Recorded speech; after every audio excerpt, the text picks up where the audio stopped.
people. Must they share it as part of the gospel message? We should not just tell the people, come to Jesus, come to Jesus. We should be able to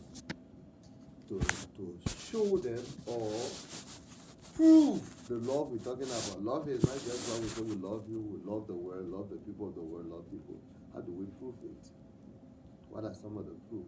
What are the things we say hand up? Made miracle, they eat bread, right? Right now, no? Miracle not making to eat bread, get a physical bread instead. Because I think during that time that you couldn't see that even though I know that physical bread and fish he used, but the multitude, what was there, he couldn't give other people. Okay. So this is why he used that means. But now, at least we get money, we can afford. So we got the kind of need. And not just for example in the church. You might have somebody evangelizing to them, and then you see the person for yourself. You know that the person don't really have it. They want to come to church now, but don't even have clothes, things to come to church. Sometimes even you go to even hungry self because somebody tell hungry, they think about food. I don't even think about going to church. So if you can get them at least something to eat and then find clothes for them, I think these are some of the aspect of that. Hand out would be giving clothes to somebody, giving physical food to somebody. What other way do we do hand out?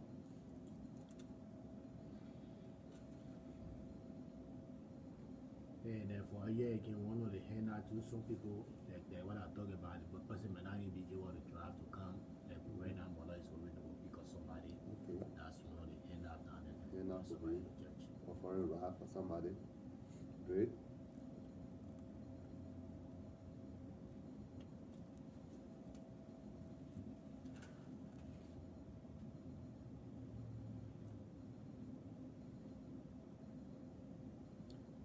Hand-up will not be physical, just as I was saying, it can be emotional.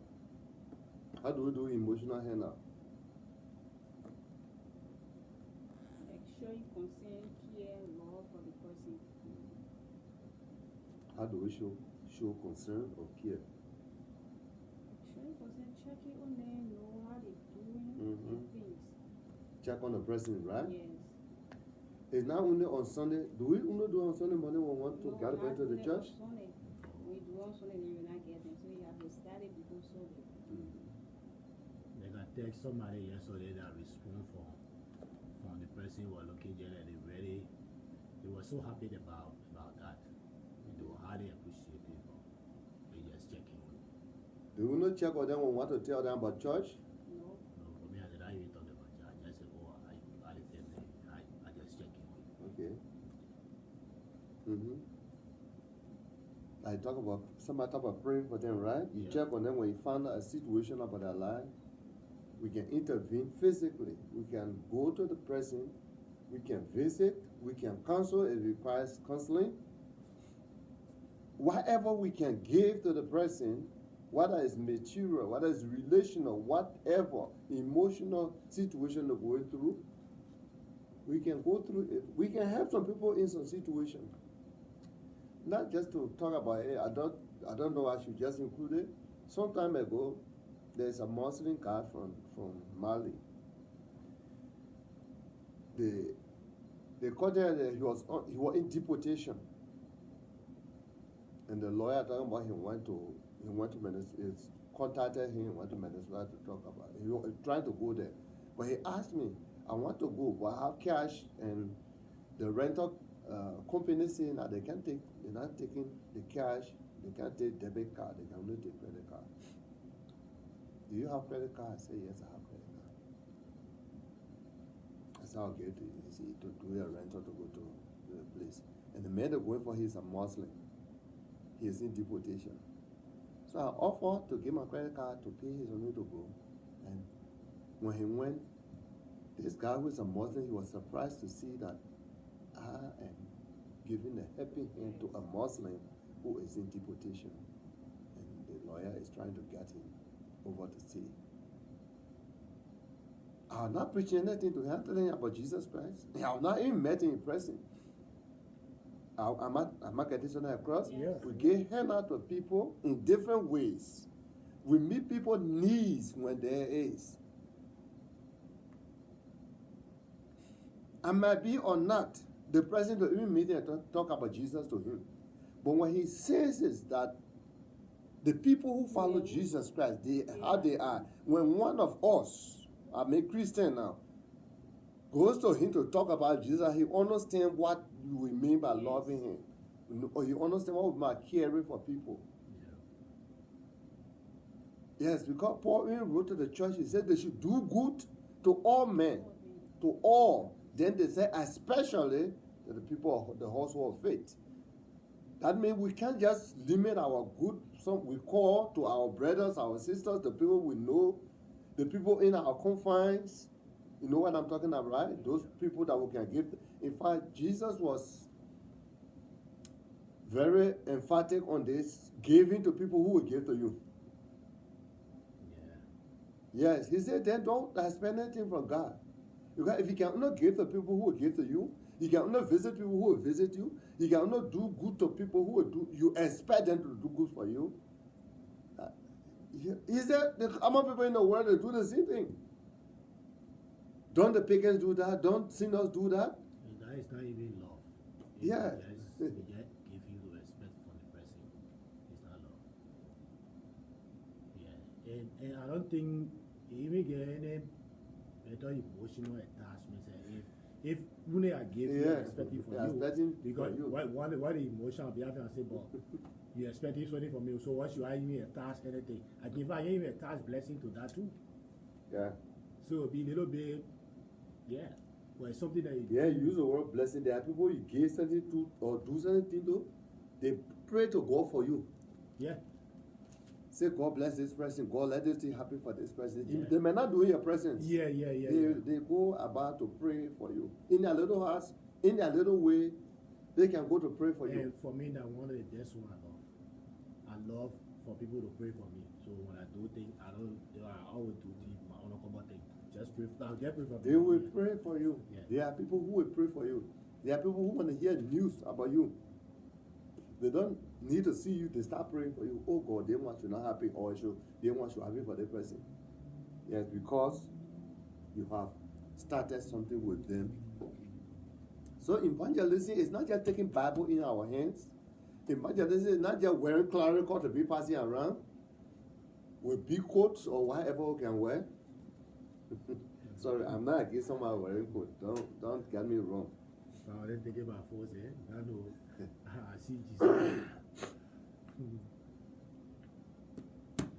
I'm not against people wearing clothes. I can wear clothes myself. But we should not think that because we wear clothes, then we make it special. I can wear them clothes. Clothes doesn't really. It should look good on you, that's all. That's my issue.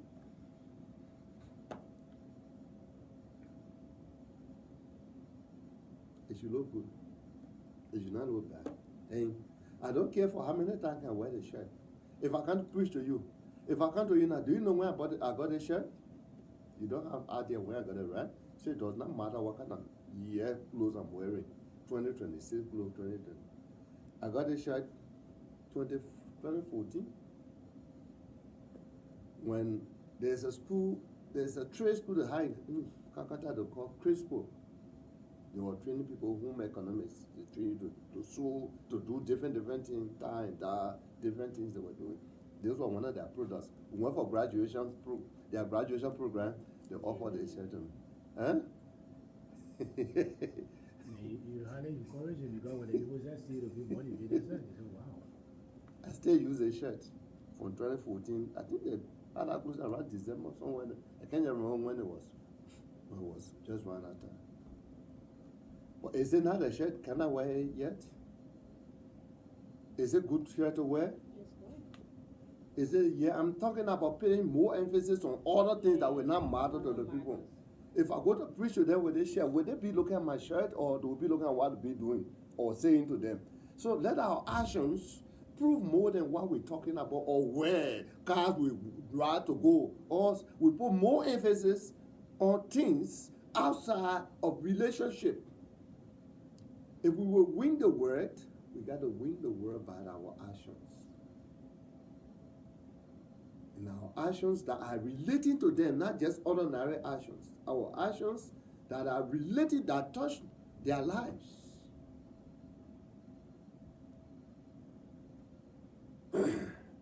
When Jesus came to win this world, as we say, that's our best motto. He did not come with splendor. He did not come with big things. If I remember when you're entering Jerusalem, like other kings could be, they would get behind great chariots with a whole lot of army behind them coming. But Jesus did not build army around him. No security, no bodyguard. In fact, he went down to one of the lowest animals you can think about.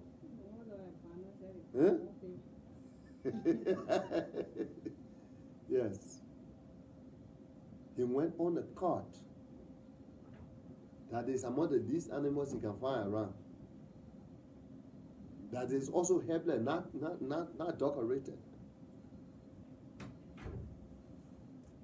But when he was coming on there, the people didn't pay attention to the cart he was on. They pay attention to him on the cart.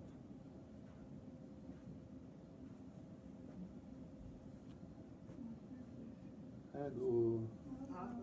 Yeah. Welcome. Praise God.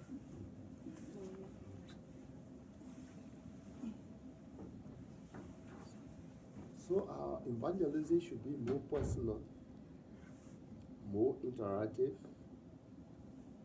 little speaking of the word. Because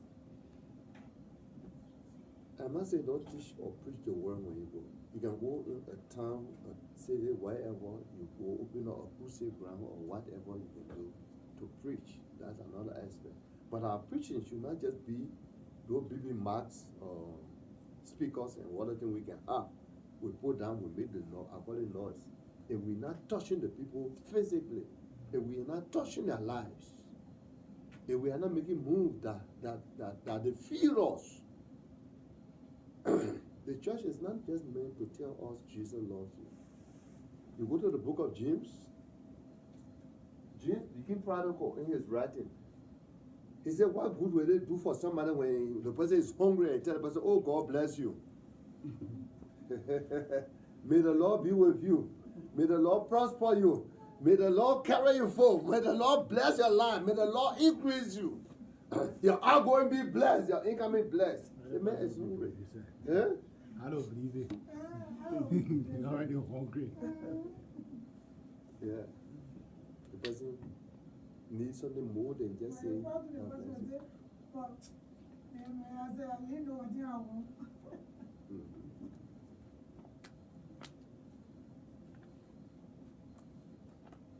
We should physically reach out to people.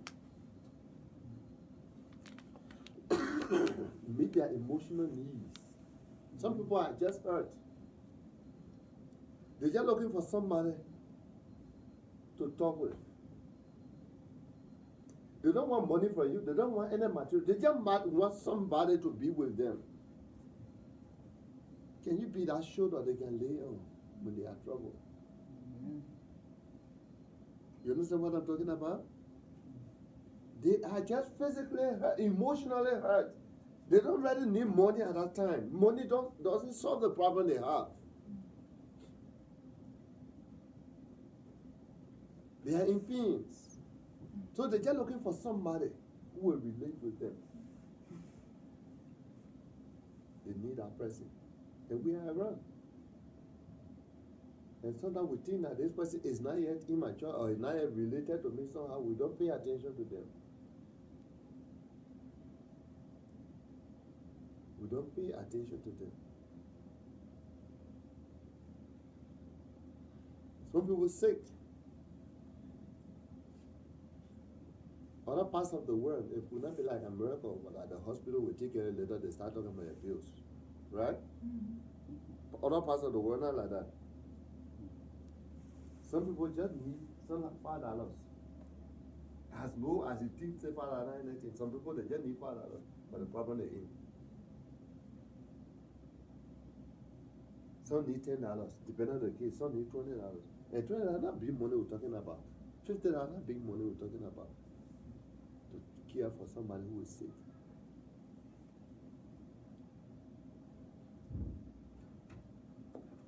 The person is sick. And the time when they get a person with $20, you're not telling anything about God. You want to address the situation they have first. Then you look for that occasion on that day. Oh, long time, so now we think we got to open Bible to tell people about God. So now we don't open Bible. We just act with people. From there, we have a relationship. The best way we can evangelize is to build a relationship with people. You can easily relate to people, or you can easily agree with people that you are related to. You can believe people that you are related to. If, let's say, I'm a Bible speaking person, if I come in the community, they want speaking Spanish, I want speaking Spanish. If I saw somebody there who was speaking that Bible, I'm easily drawn to the person. You understand what I'm talking about? I'm easily, even though I don't know your name, where you come from, whatever, but I'm easily drawn to you because I found a bracket that I can get into with you. And mind you, if that person is a Christian or whatever religion that person is part of, it's easier for the person to get me to join that religion. There any one of you who's speaking about your crew, your man, different something, because I find a relationship with the person. We are drawn to people we have relationship with. If you didn't, I'm using a trap. I'm using our language, our vernacular, whatever, to show one relationship. We can be in organization. People of the same organization, they relate. That's another bracket you form. It's easier to share with people in your organization. Is that true? Sure. It's easy. When you see Jesus telling you, go to Jerusalem to preach the word, go to Judea, go to Samaria before reaching to the uttermost part of the world, he is telling you the level of relationship. In your Jerusalem is where you get the closest relationship. Is that true? He was speaking to the Jews who come from Jerusalem, right? How difficult would it be for you to preach to somebody in that kind of confine? Your brother, your nephew, your aunt, those people you know. You can usually talk with them. So you can easily slip a Bible verse in your conversation. Then to go outside of your town. When you go to the next town, a neighboring town, that's how he started with. You have left Jerusalem, where are you going? Judea. Jerusalem, Judea got a relationship. That part of the Jew who split once upon a time, so when they divided the kingdom, some remained in Judea, some came down. They were on the other side. So you are only divided on political matters. Besides that, you can get together and discuss your issue. Now, he took them to the half family or half brothers, the Samaritans. They were half Jews. One parent was a Jew, one parent was Greek, we call it, or a pagan, whatever he came from. You know, one parent, either the mother or father was a Jew, then the other parent came from outside of Israel. The person is a half brother or half sister. It's easy to reach that person, right?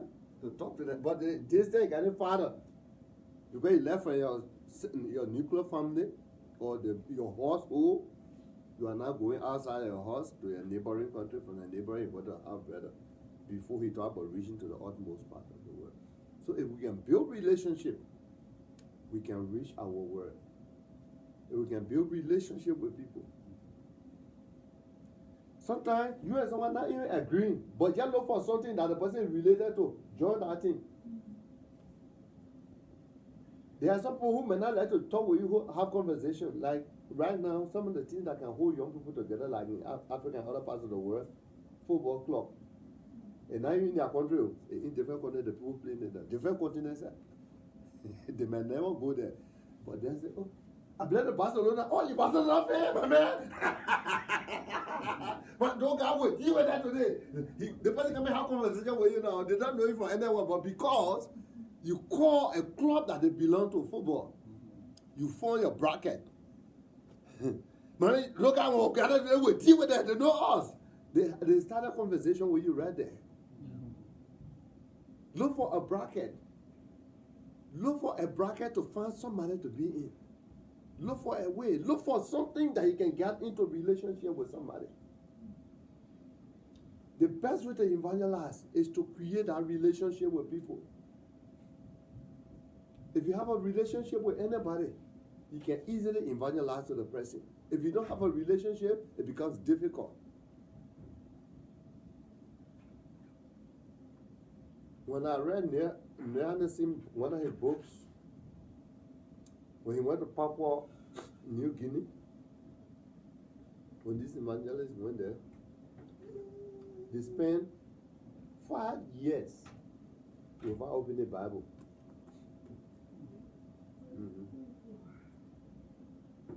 What were they doing? They went to settle down in the people. They start doing that. They went in the bush. They started hunting the bush so they can hunt animals, patterns, because the water they got like small water. That's what we call bapele that I mean no need to waste the time to go fishing there. So what their main source of protein is pattern, big snake in the bush, and what they can go hunt. They join these people, they learn to walk in the bush. They used to go places. If you walk with bare feet, you walk with bare feet to go places with them. They join the people, they start learning their language. They spoke like the people, so the people saw them as one of their own. They had a relationship with them before they came to talk about Bible to them. And it was easy. The people could hear them, they could listen to them, they could sit with them, they could eat with them. They ate the food the people ate. They lie down to a place the people used to lie down. And whatever the condition was, the God adjusted to it. For 5 years, they were building. Then they begin to now teach the Bible to them in their own language. In fact, they call some of them to become an interpreter for them. It was easy to use these people because they had a relationship with them. They had a relationship with them. And for the time they have been with them, the people have trusted them. Sometimes for someone to believe what you're telling them, they got to firstly trust you. They are just some people, they could open their Bible and read not different things. They think they are reading. But because you put this something together before, you have mistrust about them. When you open their Bible, you can turn your face on the other side. Am I talking true?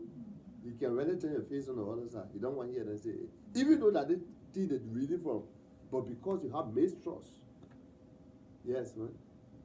So, you talk about people trusting and the kind of a friendship you have to go out and get a point of view and evangelize. So my question is that I have people who say they are antisocial. Can they be your evangelist? Yeah, what? Antisocial people. Yeah, they can't socialize with people. They can't join other groups. Their evangelism becomes very difficult because as long as you are not able to go along with people, how do you even invite them to go join you? It becomes very difficult for them to evangelize. Maybe, yes. So I think the antisocial they're talking about, maybe there are some people cannot go in whole group, or maybe their own social thing they can either out with one at a time. I don't believe that they can stay talk to somebody. But stay social, so long you interact with people. Yeah, because they are supposed not to be large here with large people. I'm not saying large I think they can group. get one or two persons they can get a role along. I think You say social people. You say so long. They don't. Anybody. One person said, Yeah. again, Some people are just like by themselves. okay, then. They don't want to be nothing to do with anybody, just by themselves. Yeah. Some people are just by themselves. Okay, with me, I don't know that one. I think maybe I can get 2, 3, 4 person, but I think one person, I think now one person can be. No, you can. Everybody is not called to mass evangelism. Some people don't know able to talk to one person at a time. I don't know way. Talk to one person at a time. You are still. But if you're talking to them one person, you must make a relationship with the person. That's the idea we are pressing here. You understand it? If you be one person evangelist, you must build a relationship with that one person. Some people who are invited here to come talk through, there are people that we have some kind of relationship with. Anybody that follow you to come and they have some kind of relationship with you. You did not just see a person in the street, can't follow me, don't go to church. No. It's not common like that. It may happen. You may see somebody just passing in the street or to follow you, but it's rare. If we will make impact, we must build relationship with people. We will make impact. We must reach out to people. Like life, we say we must be holistic, right? We must meet people's physical needs. When they have some needs around, we should go there without talking about Bible. We should just see them that they have needs. They person has some needs. I talk about emotional. Some just going through some trauma and nobody to talk to. They just need somebody who will come to them. You don't have to spend a whole hour with them. Just come to them. Hello, how you doing? I remember there was a Muslim boy with us in Kisidugu when I signed at the church, 2000. We were having praise and worship. I went to him. I hugged the guy. I didn't know what I had done so. We were just having praise and worship. I don't know what left. I just went and hugged the guy in the service. After service, he followed me. He said, Pastor, is it that the first time somebody hugged me and told me, I love you? I said, what? He said, yeah. That the first time somebody hugged me and told me I love you. And there are just some people like that. Nobody telling them I love you. Nobody sharing anything with them. Nobody is concerned about their lives. They are vulnerable. They don't come crying to you saying nobody telling me I love you. They go with the pins in their hearts. And simple, I didn't do any special thing to him. I just saw the man in the presence. We were all hard moving around. I just hugged the man. I said, I love you. Wow. I didn't know I did something. The man, that whole service was a different service for him what I did. He was a Muslim who got converted to Christianity. One Muhammad. He sometimes used to interpret for me in Mandingo. We have some Muslim people there. We have some Mandingo people there. He used to be interpreting in Mandingo. We have a mix-up group. We have English people, French people, Mandingo people. So we have to be interpreting sometimes in different ways. But this guy had been with groups, he had been with people, he had been places. No, he didn't see one person coming to him, telling him, or even to hug him. It was very strange to him. And his day was done by that hug. And I had no idea what I was doing. I just did my thing about by him. I'll enjoy my praise and worship. Yes, there are people who are emotionally down somewhere. They just need somebody to reach out to them. Mm-hmm. We can evangelize in our little way. We said, why Jesus came here. Now we dropped to here. Last week I promised you wanted to talk about Jesus. It was because number one purpose was to identify with us. We agree that Jesus is God? Yeah. Yes, he is God. He had no need for anything, but he saw us as people who could not help themselves. So he came down to identify with us so that he can be like one of us. That's the only way he could save us. If he wants to save us, he can save us as spirit. Jesus will not save us, or God, let me call it, God will not save us as spirit. He has a mind to save us. But because we have sinned, we must die. Set free. He is God. He made that law that if we sin, we will die. And if he can't break his law, the law must stand. So what he did was to come down to be like one of us so that he can die in our place. Jesus was God manifested in the flesh. When he prophesied, when he told the prophet a long time, he said a virgin will be with a child, and you will call him who? Emmanuel. And what Emmanuel means? God is with us. God is with us. He will come down to be with us. When the angel brought a message to Mary, you will be with a child, and you will give him this name called Jesus. He will save his people. He will be their savior. The purpose was to save. So Jesus coming was to identify with us. So if you will save people, you got to take on the attitude as Jesus. Lay down your crown and go to their level. Lay down that crown that you have. Jesus did not keep his crown. He laid it down. His majesty, his splendor.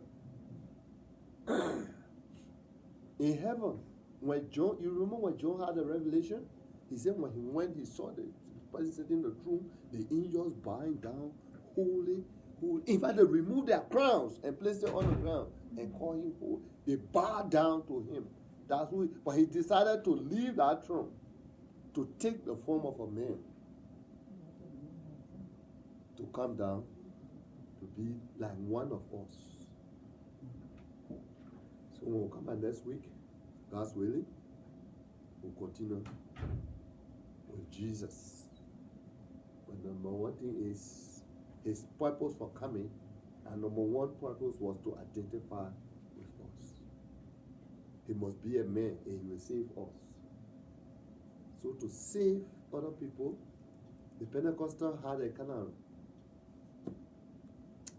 motto to call it. They said, save the lost at all costs. There are costs to saving one soul. It's not cheap to save a soul. Jesus used his life directly to save souls. So if those souls we go to save them, they are not cheap. We have to pay money. We have to give some clothes we have, the shoes you have. We will wash clothes. Do you experience that in, maybe here people do laundry by themselves most of the time, but in other parts of the world, you got to go hand wash your clothes. We wash clothes for people. We help people do their mopping or hard. We did anything. Yeah, we did anything. So you are winning the laws at all costs. So me, I have a job. You know, buy my clothes. You all can wash it. No, someone get excuse. They don't want no my clothes now. Why I have to stay on myself? They go join and wash clothes. No, my clothes you will help them. You press their clothes.